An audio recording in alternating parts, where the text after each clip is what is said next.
Okie dokie, Raphael Tag.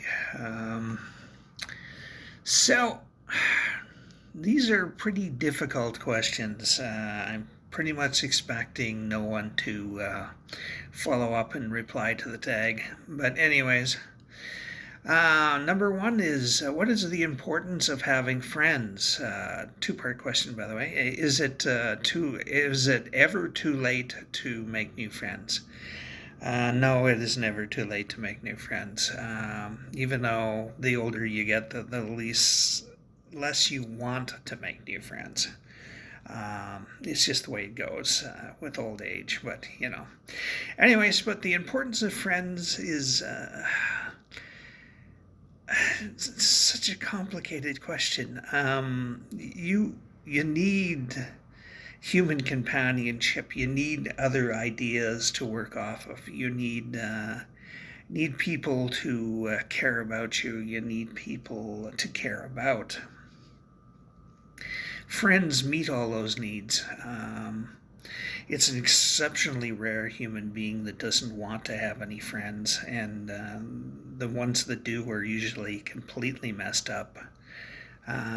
Either extraordinarily mean-spirited human beings or very, very depressed human beings that don't want to have friends. I think it's a basic social need that we have as human beings that is hardwired into our brains. We are social animals to a fault. And we like to gather in little groups, and having friends, a little social circle fulfills that tribal need that human beings seem to have. Okay, question two. If someone is killing themselves and you simply watch and refuse to interfere, are you somehow responsible for their death, and why? Again, a complex question because there are factors involved here. Why are they killing themselves? Are they just are they doing it to escape a horrible death? Are they doing it just because they're depressed? Are they doing it because they're insane? You don't know, but and if you don't know, you should probably at least alert the authorities and try and get them some help. You should at least do that if you can't actually stop them physically yourself,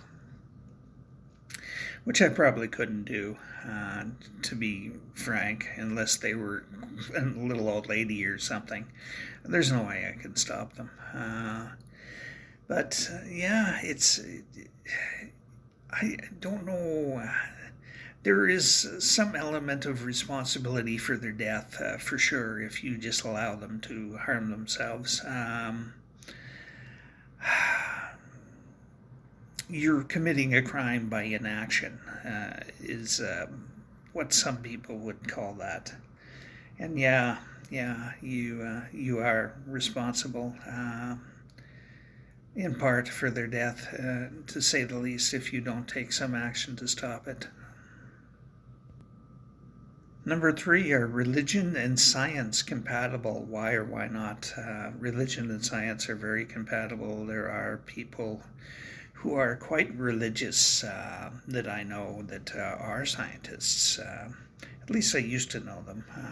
Don't anymore, really. We drifted apart. But they were in the scientific community, and they were deeply religious, and they used it as part of the search for God. Knowing the intricacies of the universe, knowing the intricacies of the human being or the human mind can bring you closer to a spiritual goal. So I think it's very compatible. So I think that answers both questions. What exactly is self-esteem and where does it come from? Is number 4. It comes from you yourself. Self-esteem is being proud of who you are. It is being confident in who you are. It is knowing that you are the right man for the job or right person for the job. All those things are wrapped up in self-esteem. It comes from your internal psyche. Some people naturally do not have self-esteem. Some people do naturally have a lot of self-esteem, and others, most people, in fact, it's a social conditioning sort of thing. If you had a very bad traumatic upbringing, or you had years of abuse by a significant other, then your self-esteem is pretty much ruined from mental programming. But it can be returned through psychotherapy and self-awareness and whatnot. Number 5, and the last question, why do you think it's very difficult for some people to lean on somebody when they are clearly not feeling well? In my case, I don't know about others, but in my case, it's programming basically since childhood.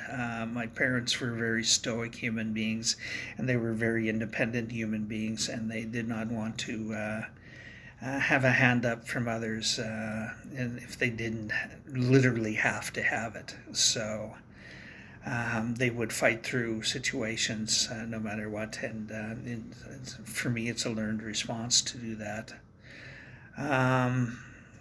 It's also a necessity when you're literally alone to learn to deal with things on your own terms and to do things for yourself when you can't have any help in the real world, so to speak. And that sort of extends as part of your psyche is to not relying on people for moral support as well, even though I do in a lot of cases. It's just in a very subtle manner. So, yeah. Anyways, that's it. That's all. Have a good one.